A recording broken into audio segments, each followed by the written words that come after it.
시간의 흐름이 연속적인 일련의 펼쳐짐과 접힘의 산물이라는 봄의 생각은 현재가 접혀들어가 과거의 일부가 된다고 해서 그것이 더 이상 존재하지 않는 것이 아니라 단지 우주에 감추어진 질서 속에 어떤 형태로 저장되는 것을 의미한다. 다시 말해, 과거는 일종의 감추어진 질서로서 현재 속에 분명히 살아있는 것. 이는 어떤 의미에선 과거와 현재, 미래가 동시에 존재함을 의미한다.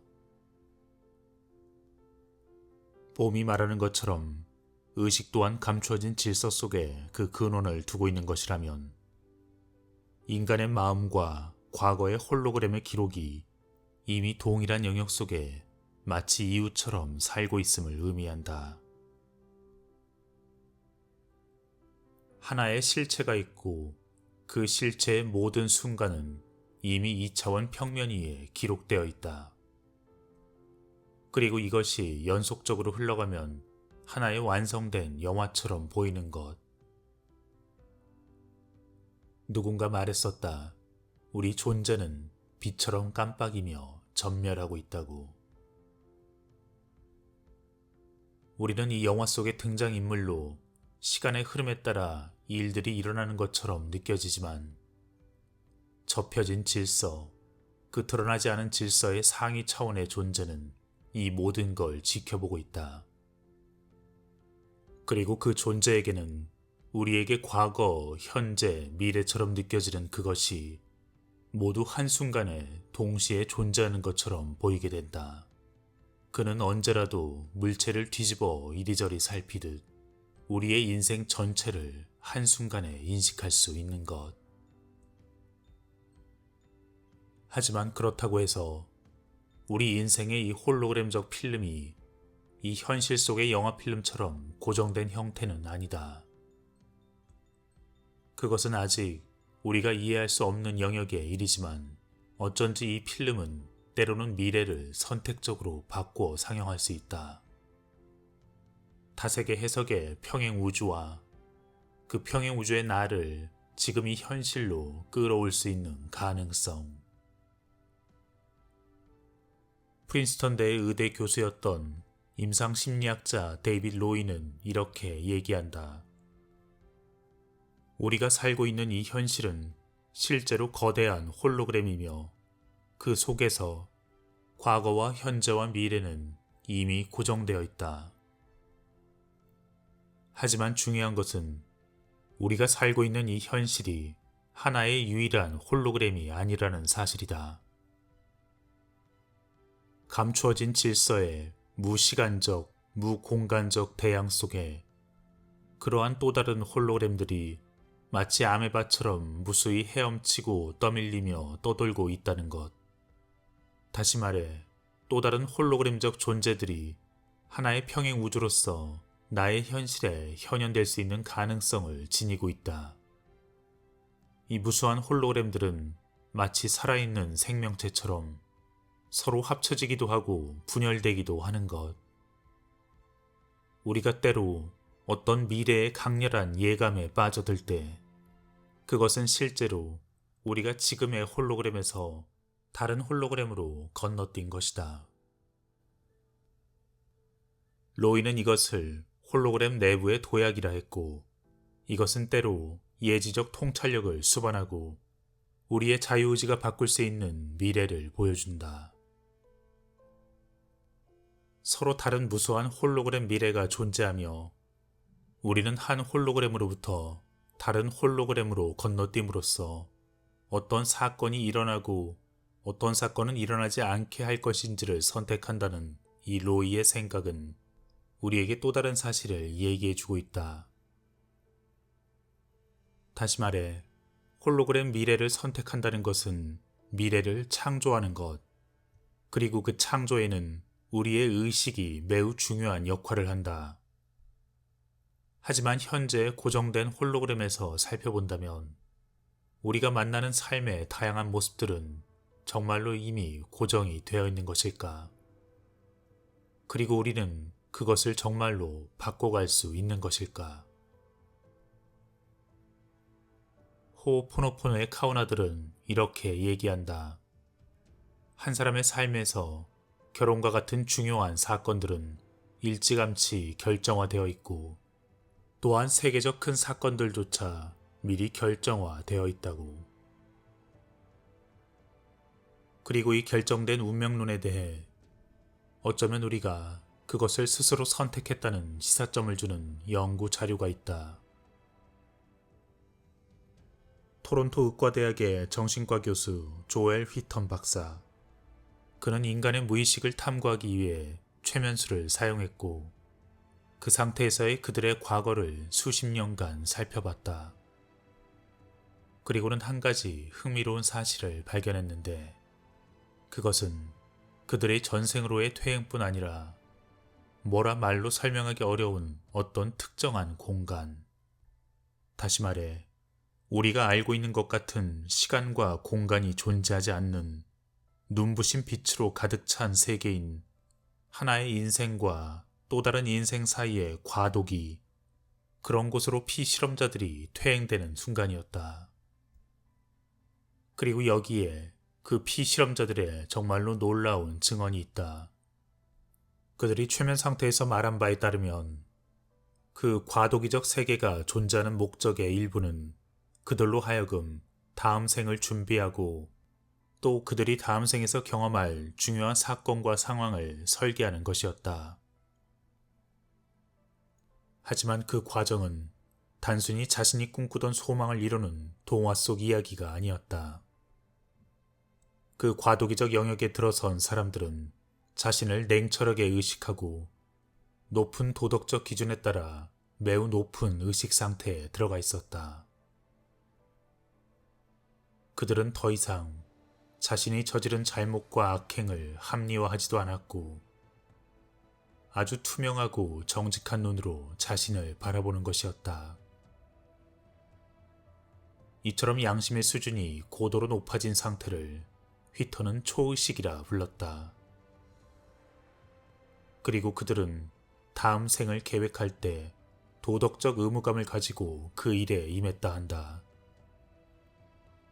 전생에서 저질렀던 잘못을 보상할 기회를 주기 위해 그들과 함께 태어나기를 원했고 또한 여러 생에 걸쳐 서로 돕고 사랑하는 관계를 쌓아왔던 자신의 영혼의 짝과의 만남을 계획했다. 그리고 또 그 밖에 다른 깨우침과 목적을 이루어줄 우발적 사건들도 계획했다. 당연히 이런 계획의 내용엔 스스로 실현을 자처하는 것도 포함되어 있었다. 그리고 피실험자들 중 일부는 지금 이 현실의 상황이 자신들이 스스로 계획한 것임을 기억해냈다. 그리고 그것을 기억해낸 몇몇은 질병 등 현실의 문제에서 벗어날 수 있었다. 하지만 피실험자들 모두가 자신의 초의식적 자아, 즉 상위 자아가 스스로 세워놓은 미래의 계획을 알고 싶어 하지는 않았다. 몇몇 사람들은 자신의 기억을 스스로 검열하여 휘턴에게 자신들이 깨어난 후 최면 상태에서 말한 사실들을 기억하지 못하도록 암시를 해달라 부탁했다. 그들의 말은 자신의 초의식적 자아, 상위 자아가 자신을 위해 써놓은 각본을 고치고 싶은 유혹에 빠지기를 원치 않는다는 것이었다. 이것은 쉽게 받아들이기 어려운 내용이다. 우리의 참나라고도 할 수 있는 그 상위 자아, 그 초의식이 우리 운명의 대부분을 미리 결정해 놓았다는 사실. 그리고 우리의 무의식은 그것에 대해 상세히 알고 있으며 그 운명의 틀이 실현되도록 사실상 우리를 몰아가고 있다는 것. 많은 영성가들은 이전에 얘기했다. 우리가 이곳에 내려오기 전 만나야 할 사람과 경험해야 할 일, 그리고 우리의 부모님까지 우리 스스로 선택했다고. 그리고 이러한 연구가 주는 또 하나의 시사점은 기억을 찾아낸 사람들이 그 기억을 되찾고 싶지 않았던 이유는 그렇게 정해진 미래라 할지라도 우리의 의식에 의해서 얼마든지 바뀌어질 수 있음을 의미한다. 다시 말해 미래는 어느 정도 윤곽만 정해진 것이며 그 언제든 변화시킬 수 있는 것이다. 그리고 이는 앞에서 얘기한 예지력의 발현과 자유의지를 통한 홀로그램의 우주적 도약과 동일선상에 놓여 있다. 여기서 자유의지에 의한 미래의 선택은 앞선 영상 미치오 가쿠의 평행우주론에서 살펴봤듯이 평행우주관의 결맞음의 상태, 즉 주파수 파동의 일치를 통해 현실로 끌어올 수 있는 그 양자 물리학적 가능성을 엿보았다. 그렇다면 이 예지력의 발현, 이것 또한 과학적으로 그 근거를 찾아볼 수가 있을까? 이에 대해서는 이론 물리학자 미치오 가쿠의 주장을 살펴본다. 사실 예지력은 원인이 결과보다 시간적으로 앞선다는 인과율에 위배되기 때문에 현대 물리학과는 조화를 이루기 어렵다. 하지만 맥스웰의 이론으로 넘어오면 상황이 달라진다. 맥스웰 방정식을 빛에 대해 풀면 두 개의 해, 즉 두 개의 답이 얻어지는데 그 중에 하나는 빛이 과거를 향해 달려가는 앞서가는 파동. 다시 말해 미래에서 출발하여 과거로 도달하는 빛을 나타낸다. 현대물리학의 기념비적인 업적인 이 맥스웰 방정식에서 태어난 이 과거로 향하는 빛은 물리학자들에겐 심각한 골칫거리였다. 이것을 아예 무시할 수도, 그렇다고 받아들일 수도 없는 상황. 자연은 어째서 이토록 희한한 답을 우리에게 보여주고 있는 것일까? 그저 신의 심술궂은 장난, 또는 무언가 심오한 의미가 담겨 있지는 않을까? 이 미래에서 과거로 가는 파동에 대해 영성가들은 미래에서 오는 메시지일 가능성이 있다고 주장했다. 그리고 이때 이 파동의 미스터리를 해결한 사람, 바로 리처드 파인만. 그는 디락 방정식을 살펴보던 중 흥미로운 사실을 발견했다. 시간이 흐르는 방향과 전자의 전하를 반대로 바꿔도 방정식이 달라지지 않은 것.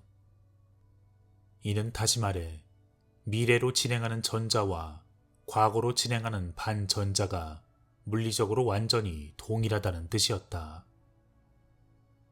시간은 미래로만 흘러가는 것이 아닌 과거로도 흐를 수 있다는 뜻이다. 대체 어떻게 시간이 과거로 흐를 수 있단 말일까? 신이 창조한 이 세상의 참모습은 진정 어떤 것일까? 일부에선 그의 연구를 무시했지만 파인만은 계속해 나갔다. 전자와 반전자, 입자와 반입자, 다시 말해 물질과 반물질. 이들이 충돌하면 폭발적 에너지를 방출하고 무로 돌아간다.